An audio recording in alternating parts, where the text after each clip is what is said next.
Hai semua, Assalamualaikum. Kembali lagi di channel YouTube Andi Supriyadi. Hari ini saya lagi bikin roti kukus pandan yang lembut walau tanpa mixer. Bagaimana caranya? Langsung aja kita simak videonya sampai selesai. Terima kasih. Siapin bahannya yuk. Di sini ada 350 gram tepung terigu protein sedang, 50 gram gula pasir, 1,5 sendok teh ragi instan. Ini kita aduk dulu sampai ketiga bahan ini tercampur. Oke, tambahkan 1 butir telur ayam. Ini yang bikin rotinya tambah lembut ya teman-teman. Di sini saya tambahkan 1/2 sendok teh SP. Teman-teman boleh pakai merek apa aja, Opale, TBM atau apa aja sejenisnya. Di sini saya langsung mengaduk menggunakan tangan ya teman-teman. Sebelumnya saya udah mencuci bersih tangan saya. Untuk cairannya di sini saya pakai 120 ml susu cair. Ini diaduk sampai tercampur rata. Untuk memastikan adonannya tidak kelembekan, saat mencampurkan cairannya sedikit-sedikit ya teman-teman, untuk menghindari adonan yang rawan kelembekan ya. Oke, langsung tambahkan 1/2 sendok teh garam dan 40 gram margarin. Ini saya pakai margarin Royal Palmia ya teman-teman, yang udah mengandung butter, biar nanti rotinya lebih enak dan lebih wangi lagi. Margarinnya nggak terlalu mahal ya, tapi ini enak menurut saya kalau untuk bikin makanan. Oke, setelah bahannya margarin dan garamnya tercampur rata, ini mau saya pindahkan ke alas kerja ya, biar mengaduknya lebih gampang lagi. Ini diaduk terus, diuleni seperti ini ya teman-teman, sampai tidak lagi lengket di tangan ya. Nah kayak gini, ini udah nggak lengket ya, tapi ini gulanya masih berbutir-butir ya teman-teman. Oke, di sini saya potong adonannya menjadi 2 bagian, karena satu bagiannya lagi ini mau saya tambahkan pasta pandan ya teman-teman. Kalau teman-teman mau bikin full warna hijau semua roti pandannya, pasta pandannya dicampurkan ke dalam cairan ya, atau ke susu tadi ya. Jadi nanti dia lebih mudah tercampur dengan semua bahannya ya. Oke, ini dikucek-kucek terus. Diulen sampai warnanya benar-benar tercampur merata ke adonannya ya. Nanti kan jadinya cantik ya kalau warnanya rata gitu. Nah ini recommended banget ya teman-teman yang nggak punya mixer, yang nggak punya oven, bikin roti ini aja, bikinnya gampang banget loh teman-teman. Oke, ini udah tercampur rata. Ini kita sisihkan dulu ya. Ini kita propping selama 20 menit. Ini kita tutup. Setelah 20 menit, ini adonannya sedikit mengembang ya teman-teman. Tuh. Ini kita uleni lagi sebentar. Kita buang lagi gelembung-gelembung yang terperangkap di dalamnya. Kalau teman-teman pakai mixer, tentunya tahapan ini enggak dilalui ya. Kalau pakai mixer kan langsung halus tuh ya, hanya sekali proofing aja.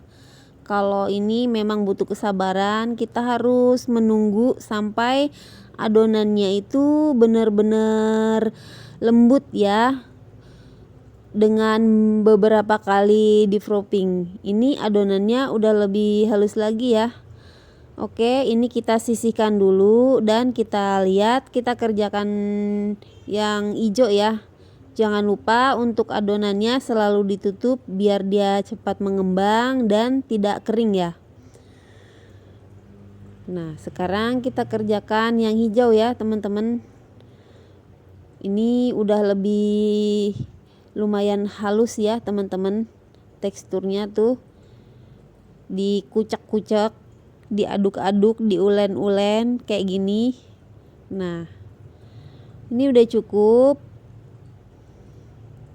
Oke, ini juga kita tutup. Kita proofing selama 30 menit lagi. Dan ini setelah 30 menit adonannya sudah lebih besar ya. Ini sudah lebih mengembang. Ini kita buang lagi gelembung-gelembung udaranya agar nanti rotinya halus ya, nggak ada lubang-lubang besar di dalamnya. Tips buat teman-teman yang membuat adonan terlalu kering ya atau kekurangan cairan, jangan menambahkan air saat margarin sudah dicampurkan ke dalam adonan, karena nanti rotinya akan jelek ya teman-teman. Jadi kalau air ditambahkan setelah margarinnya dimasukkan, nanti kita saat membentuk adonan rotinya setelah dipanggang atau dikukus, dia itu lipatannya akan kebuka teman-teman, jadi nggak bisa menempel. Oke, ini udah selesai ngerjain yang hijau. Kita sisihkan dulu sambil kita tutup ya biar nggak kering, dan kita kerjakan yang putih ya. Ini kita rolling, kita tipiskan untuk membantu adonannya lebih halus lagi. Di sini saya mau pakai 2 loyang ya teman-teman, karena ini nanggung ya. Kalau saya pakai 1 loyang itu adonannya terlalu banyak, rotinya nanti terlalu besar, dan kalau pakai 2 loyang jadinya seperti ini. Adonannya kurang ya teman-teman, jadi kurang besar gitu, nggak sesuai sama kedua loyang yang saya pakai. Oke, ini adonan yang hijau juga udah saya tipiskan ya. Ini kita letakkan aja di atas adonan yang putih sambil dirapi-rapikan dan disamakan lagi posisinya ya, biar nanti bentuknya cantik dan rapi. Apalagi kalau teman-teman bikin buat dijual ya, buat jualan, harus lebih rapi lagi ya. Teman-teman bisa membuatnya lebih rapi lagi dan lebih bagus lagi untuk meningkatkan harga jual dan minat pembeli. Kalau mau rotinya lebih halus lagi, di tahapan ini harus bener-bener di rolling ya teman-teman, biar nggak ada gelembung-gelembung. Di sini saya pakai loyang roti tawar Bandung ya teman-teman, ukurannya 8 x 8 x 18. Ini udah saya olesi tipis-tipis dengan margarin ya teman-teman untuk semua bagiannya, biar nanti mudah dan gak lengket saat rotinya sudah matang dan dikeluarkan dari loyang. Untuk mengoleskan margarin ke loyang jangan terlalu tebal ya teman-teman, tipis-tipis aja biar nanti di dalamnya itu rotinya enggak ada cekungan ya. Untuk resep selengkapnya lihat kolom deskripsi ya. Oke, ini kita rapikan lagi, kita tipiskan lagi sebelum kita gulung ya teman-teman. Penting banget buat diingat di tahapan ini kita harus merollingnya agak lebih banyak lagi ya teman-teman, dirapi-rapikan, ditekan-tekan biar adonannya tuh antara yang hijau dan yang putih itu benar-benar merekat sempurna ya teman-teman. Karena di sini akan menentukan rotinya nanti serat-seratnya halus atau banyak gelembung-gelembung di dalamnya, karena kurang menempel satu sama lainnya. Oke, ini langsung aja kita gulung perlahan. Mestinya ini dijepit-jepit ya teman-teman. Nah, nggak langsung digulung seperti ini ya, seperti yang saya lakukan, karena nanti dia tidak terlalu merekat saat digulung begitu saja. Mestinya dijepit-jepit seperti ini ya, setiap kali diputar, di roll gitu ya. Di bagian sampingnya juga dijepit. Nanti kita lihat ya hasilnya dengan yang saya lakukan ini. Oke, ini langsung aja kita masukkan ke dalam loyangnya ya. Dan bagian yang tadi dijepit-jepit itu simpannya di bagian bawah ya teman-teman, biar nanti rotinya bagus ya, nggak kelihatan sambungan jepitannya itu.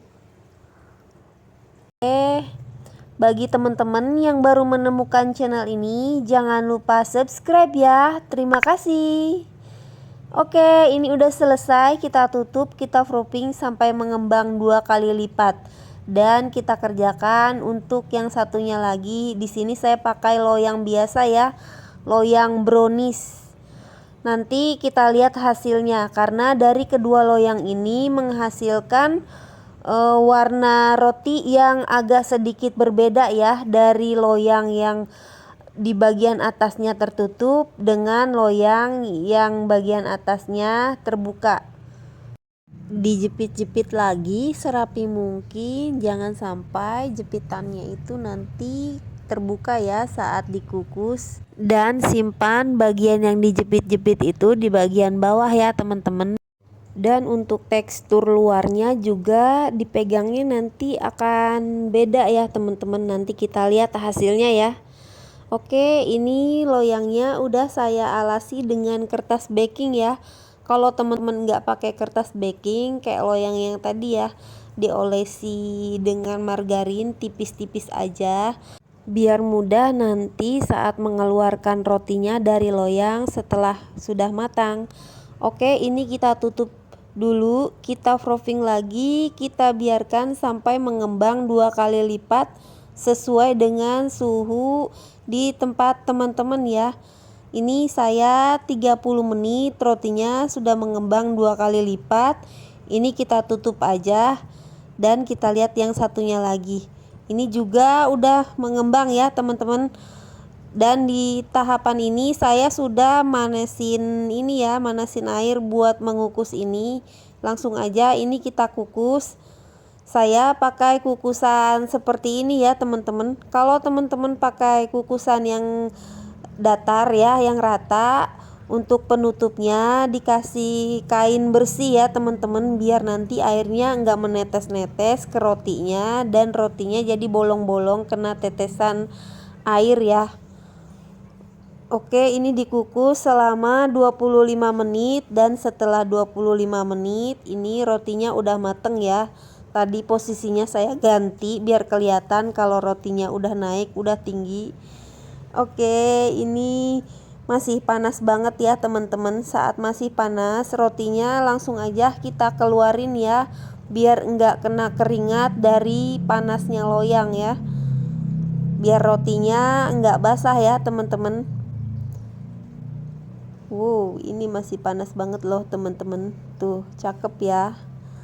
Nah, satu lagi kita lihat. Untuk yang ini adonannya, saya masukin adonannya kurang banyak ya teman-teman. Jadi rotinya nggak terlalu besar ya. Ini bukan karena gagal ya, tapi karena adonan yang dimasukkannya kurang banyak. Oke, alhamdulillah ini kita berhasil ya. Tunggu rotinya sampai dingin, sampai benar-benar dingin, baru rotinya bisa dipotong-potong. Lihat teman-teman, kayak squishy ya. Ini cakep, ini berhasil ya teman-teman. Tuh. Jadi untuk motif-motif dari loyangnya juga nggak terlalu kelihatan ya teman-teman, karena rotinya nggak terlalu besar ya. Tapi ini empuk dan ini berhasil ya, alhamdulillah. Nah, lihat perbedaannya ya teman-teman. Yang ini warnanya lebih kuning ya. Ini loyang brownies ya, yang tadi ya warnanya lebih kuning dan lebih lembab ya rotinya. Dan yang pakai loyang roti tawar yang ada tutupnya itu, dia atasnya lebih kering ya teman-teman. Oke, tanpa berlama-lama lagi kita lihat aja bagian dalamnya ya, rotinya ya. Kita lihat hasilnya, hasil yang udah kita kerjakan tadi. Nah, ini dari potongannya aja ini udah lembut teman-teman. Kalau mau motong roti tunggu sampai benar-benar dingin ya, jadi rotinya bener-bener kokoh dan nggak akan kempes ya. Oke, Ini rotinya lembut ya, tuh lihat temen-temen, kayak squishy. Cuma ini memang tuh ya, ada bolongan. Berarti tadi saya kurang terlalu menekan ya saat merekatkan kedua adonannya. Oke teman-teman, segitu dulu video dari saya. Semoga kalian suka. Jangan lupa like kalau kalian suka dengan resep ini, dan jangan lupa subscribe bagi kalian yang belum subscribe. Wassalamualaikum warahmatullahi wabarakatuh. See you on the next video. Bye bye.